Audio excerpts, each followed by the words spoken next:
네, 오늘은 4월 30일 부활절 셋째 주일입니다. 새날교회 함께 공동 예배 드릴 텐데요. 그 전에 증언의 말씀 잠시 나누도록 하겠습니다. 오늘 제목은 근심하지 않고 피어납시다입니다. 근심하지 않고 피어납시다. 요한복음 16장 16에서 23절 말씀입니다. 조금 있으면 너희는 나를 보지 못할 것이다. 그러나 또 조금 있으면 나를 볼 것이다. 그의 제자 가운데서 몇몇이 서로 말하였다. 그가 우리에게 조금 있으면 나를 보지 못하게 되고 또 조금 있으면 나를 볼 것이다 하신 말씀이나 내가 아버지께로 가기 때문에 라고 하신 말씀은 무슨 뜻일까? 그들은 말하기를 도대체 조금 있으면 이라는 말씀이 무슨 뜻일까? 우리는 그가 무엇을 말씀하시는지 모르겠다 하였다. 예수께서는 제자들이 자기에게 물어보고 싶어하는 마음을 아시고 그들에게 말씀하셨다. 내가 조금 있으면 너희가 나를 보지 못하게 되고 또 조금 있으면 나를 볼 것이다 한 말을 가지고 서로 논의하고 있느냐. 내가 진정으로 너희에게 말한다. 너희는 울며 애통하겠으나 세상은 기뻐할 것이다. 그러나 너희가 근심에 쌓여도 그 근심이 기쁨으로 변할 것이다. 여자가 해산할 때는 근심에 잠긴다. 진통할 때가 왔기 때문이다. 그러나 아이를 낳으면 사람이 세상에 태어났다는 기쁨 때문에 그 고통을 더 이상 기억하지 않는다.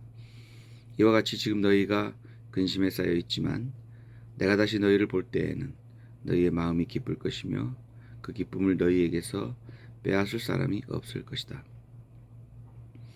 그날에는 너희가 나에게 아무것도 묻지 않을 것이다. 내가 진정으로 너희에게 말한다. 너희가 아버지께 구하는 것은 무엇이나 아버지께서 내 이름으로 주실 것이다. 이것은 주님의 말씀입니다. 아멘. 근심하지 않고 피어납시다. 근심 있으십니까? 두려움 있으십니까? 걱정되는 것이 있습니까? 우리 일상을 살면서 우리는 늘 근심하고 또 걱정하고 두려워하고 그래서 밤잠을 설치기도 합니다. 그리고 어찌 보면 그 근심과 걱정, 고통 이런 것들이 우리를 성장시키고 또 앞으로 나아가게 하는 그 계기가 되고 있는 것도 사실입니다. 오늘 성서 말씀을 우리가 보면 예수님께서 한 말씀 중에 20절에 울며 애통하겠으나 세상은 기뻐할 것이다. 그러나 너희가 근심에 쌓여도 그 근심이 기쁨으로 변할 것이다. 이렇게 되어 있는 구절을 저는 유심히 보게 됩니다. 울며 애통하는 사람, 또 근심에 쌓여 있는 사람이 그 시기가 곧 기쁨으로 변할 것이다 라는 기대의 말씀이고 위로의 말씀이 있기 때문에 그렇습니다. 그 다음에 22절에 가면은 지금 너희가 근심에 쌓여 있지만 내가 다시 너희를 볼 때는 너희의 마음이 기쁠 것이고 또 그 기쁨을 너희에게서 빼앗을 사람이 없을 것이다 이렇게 되어 있습니다. 저는 오늘 성서 말씀 이걸 성서 말씀을 읽고 증언의 말씀하기 전에 저는 먼저 우리 새날교회 새날희망 이야기를 먼저 작성합니다. 그 새날희망 이야기는 책임과 무책임에 관한 이야기인데 12구 참사 희생자들 6개월이 지났습니다. 하루하루가 정말 지옥 같은 삶이고 또 작년 10월 29일 날로 시계가 멈췄을 것입니다.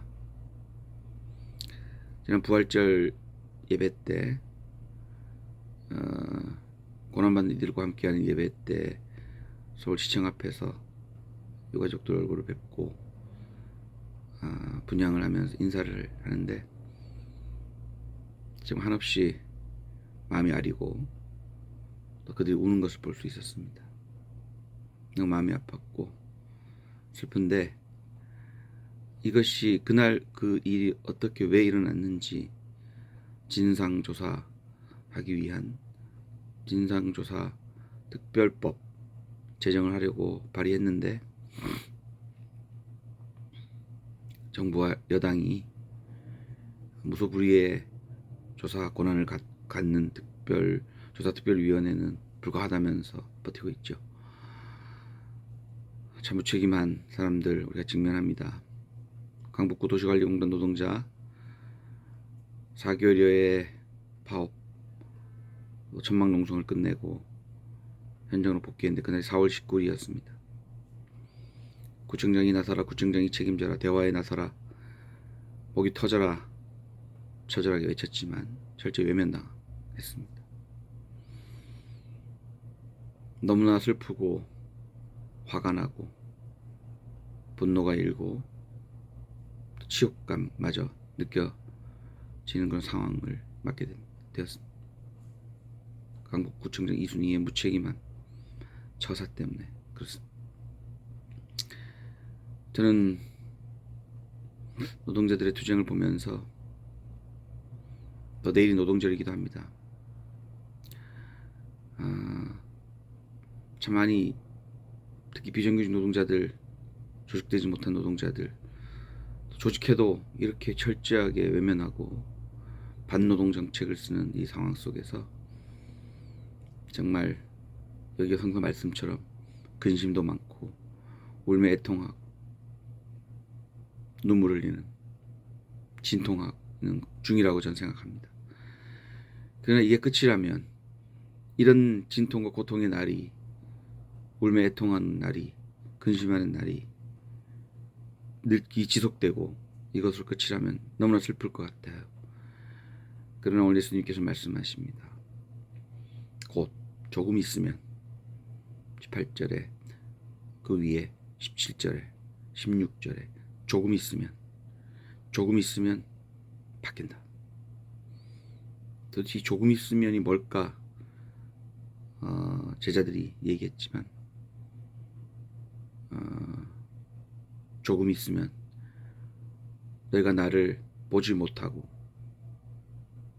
고통이 더 깊어지고 그런다면은 그것이 곧 그날이 가까워졌음을 말하는 것이다. 이렇게 예수님이 말해주는 것을 보게 됩니다. 저는 진심으로 기대하고 기도합니다. 진심으로 조금 있으면 더 나은 세상으로 우리가 나아갈 수 있게 되기를 간절히 빕니다. 진짜 조금 있으면 지금의 이 근심과 고통이 변하여 기쁨으로 또 기쁨이 그치지 않고 다시는 어느 누구도 빼앗을 수 없는 기쁨, 진정한 해방으로 우리가 나아갈 수 있을 것이라고 믿습니다. 저는 그날을 기대하면서 기도하면서 나아갈 것인데 저와 함께하는 노동자들, 노인들, 노숙인 노점상들 함께 그날을 기대하며 지금은 어렵지만 더 잘 준비하고 더 잘 조직해서 반드시 그 기쁨의 날을 스스로 가져올 수 있게 되기를 간절히 빕니다. 하나님께서는 이런 우리의 바람과 기대와 기도를 결코